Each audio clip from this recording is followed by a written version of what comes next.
అండి అందరికీ నమస్తే. ఉస్తాద్ భగత్ సింగ్ మూవీ అయితే ఇప్పుడే చూడడం అనేది జరిగిందనమాట. సో మూవీ చూడగానే నాకేమనిపించిందో క్లారిటీగా పూర్తిగా ఎక్స్ప్లెయిన్ అనేది చేస్తానన్నమాట. సో పవన్ కళ్యాణ్ గారి గురించి ఏ టు జెడ్ ఎనీథింగ్ ఏదొచ్చినా కానీ మన వీడియోలో మన ఛానల్లో వస్తాయన్నమాట. సో ఎవరైనా సరే ఛానల్కి కొత్తగా వచ్చినట్లయితే కింద సబ్స్క్రైబ్ బటన్ ఉంటుంది, సబ్స్క్రైబ్ చేసి వెళ్ళగానే ఆల్లో పెట్టుకోండి, ఓకేనా. సో మీరు సబ్స్క్రైబ్ చేసుకుంటేనే నాలాంటి వాడిని సపోర్ట్ చేసినట్టు ఉంటుంది, ఒక హైప్లోకి తీసుకొని వెళ్ళినట్టు ఉంటుంది అనమాట. చూసుకున్నట్లయితే మూవీ చూసిన తర్వాత నా ఫస్ట్ రియాక్షన్ ఏంటంటే, మీకు మూవీ చూస్తున్నంతసేపు నెక్స్ట్ ఏం జరుగుతుందా అని చెప్పి ఒక సిక్స్త్ సెన్స్ అనేది మీకు పనిచేస్తూ ఉంటుంది అనమాట అప్పుడప్పుడు, ఓకేనా. సో నెక్స్ట్ ఏం జరుగుతుందో ఆల్రెడీ క్లారిటీగా తెలుసు. ఫస్ట్ హాఫ్ లో ఆ మూవీ చూస్తున్నంతసేపు ఫస్ట్ హాఫ్ కానీ సెకండ్ హాఫ్ కానీ భీమ్లా నాయక్కి దీనికి సంబంధం లేదు, కాదనట్లేదు. కానీ సో ఏదైతే ఒక కాన్సెప్ట్ అనేది ఉందో, ఏది భీమ్లా నాయక్లో ఒక కాన్సెప్ట్ ఉంది, ఒక రాజకీయ నాయకుడి కొడుకుని తీసుకొని వచ్చి స్టేషన్లో పెడతాడనమాట. సో అదే రిపీట్ అయింది ఈ యొక్క మూవీలో కూడా, ఓకేనా. సో నాకు ఆ సినిమా గుర్తొచ్చింది, భీమ్లా నాయక్. అంటే సేమ్ దగ్గరగా సిమ్టమ్స్ అలాగే ఉన్నాయన్నమాట. సో ఆ యొక్క ఎక్స్పీరియన్స్ అనేది ఒక నిరాశపరుస్తుంది అనమాట అక్కడికి. ఇక చూసుకున్నట్లయితే సాంగ్స్ కానీ ఫస్ట్ హాఫ్ లో అలా పర్వాలేదు, బాగానే ఉన్నాయన్నమాట. సో రొటీన్ గా కమర్షియల్ సినిమా మామూలుగా చెప్పాలంటే ఫస్ట్ హాఫ్ చూసుకున్నట్లయితే వింటేజ్ పవన్ కళ్యాణ్ అంటే వింటేజ్ లేదు, ఏం లేదు, నార్మల్ గానే ఆయన ఎలా నటించాడో సో అలాగే నటించాడు అనమాట. కొత్తగా ఏం లేదు చూసేదానికి పట్టేదానికి. కానీ ఓన్లీ పవన్ కళ్యాణ్ గారి కోసమే వెళ్ళొచ్చు అనమాట మూవీ కోసం. ఇక చూసుకున్నట్లయితే హీరోయిన్ గారు అసలు హీరోయిన్ ఎందుకు పెట్టాడో ఏంటో కూడా తెలియట్లేదు. ఫస్ట్ హాఫ్ వచ్చి రాశి ఖన్నా ఉంటుంది, సెకండ్ హాఫ్ వచ్చి శ్రీలీల గారు ఉంటారు అనమాట. సో ఇక ఫస్ట్ హాఫ్ లో చూసుకున్నట్లయితే రాశి ఖన్నాని పెట్టారనమాట. ఏదో ఒక లవ్ అనేది ఉంటుంది వీళ్ళిద్దరి మధ్యలో. పవన్ కళ్యాణ్ గారు స్పందించాడు అనమాట, ఓకేనా. స్పందించడు ఆ యొక్క విషయంలో, స్పందించడు అనమాట. ఆమెతోనే తిరుగుతూ ఉంటాడు అనమాట లైట్ గా. సో ఆ యొక్క సీన్స్ అనేటివి అంతగా ఏం పనలేదు అనమాట, నార్మల్ గా ఉంది. ఇక చూసుకున్నట్లయితే పవన్ కళ్యాణ్ గారి కామెడీ కానీ ఫైట్స్ కానీ ఎలా ఉన్నాయంటే, సో పవన్ కళ్యాణ్ గారి కామెడీ కూడా నార్మల్ గా మనం గబ్బర్ సింగ్ లో ఎలా చూస్తామో, భీమ్లా నాయక్ లో ఎలా చూస్తామో, సో సేమ్ అదే విధంగా ఉందన్నమాట. రొటీన్ గా నార్మల్ గానే ఉందన్నమాట, ఏదో అలా ఉందన్నమాట.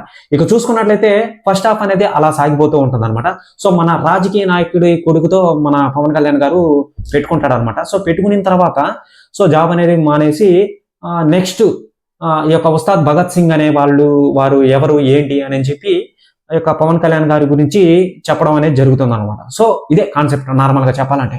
ఇక చూసుకున్నట్లయితే సెకండ్ హాఫ్ శ్రీలీల గారిని తీసుకున్నారనమాట. సో ఆ యొక్క మూవీ ఓల్డ్ సాంగ్ కూడా పెట్టారు, కొన్ని సాంగ్స్ అంటే ఎంటర్టైన్మెంట్ చేసేదానికి జనాల్ని బోర్ కొట్టకుండా.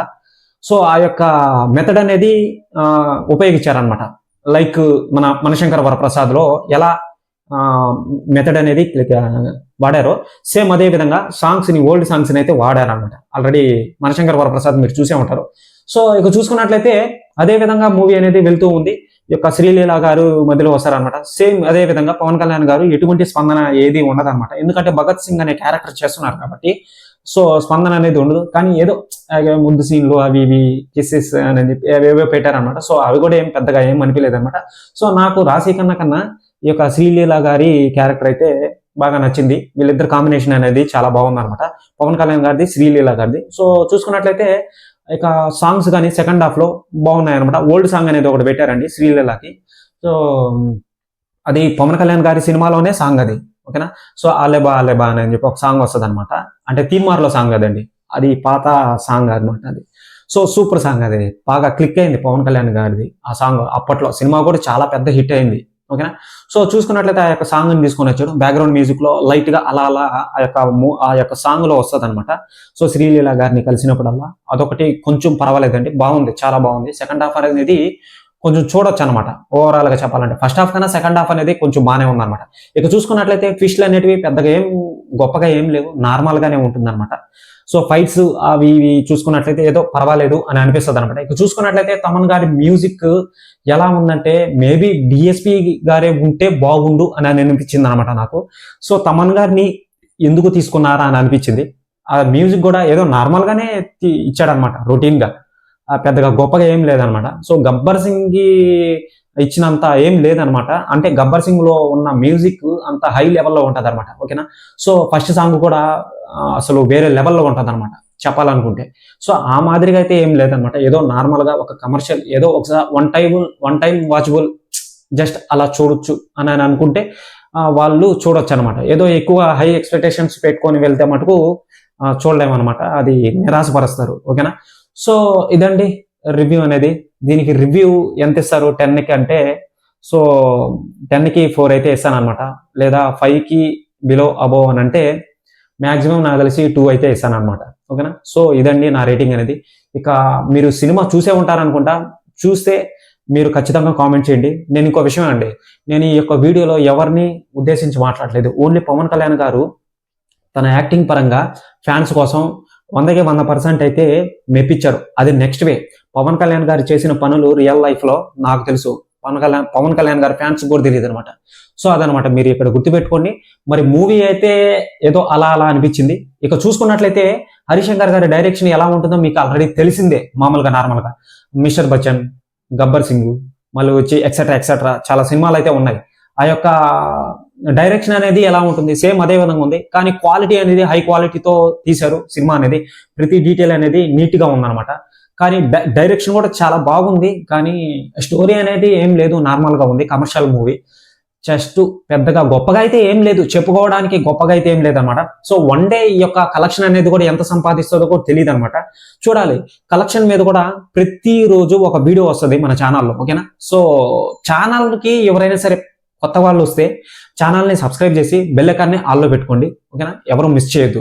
2026లో ఇంకా 1 year అనేది గడవలేదు కాబట్టి ఇప్పుడు ప్రస్తుతానికి ఆ యొక్క దురంధర్ మూవీ అయితే వచ్చింది. సో ర్యాంపేజ్ గా ఆడిస్తుంది అనమాట.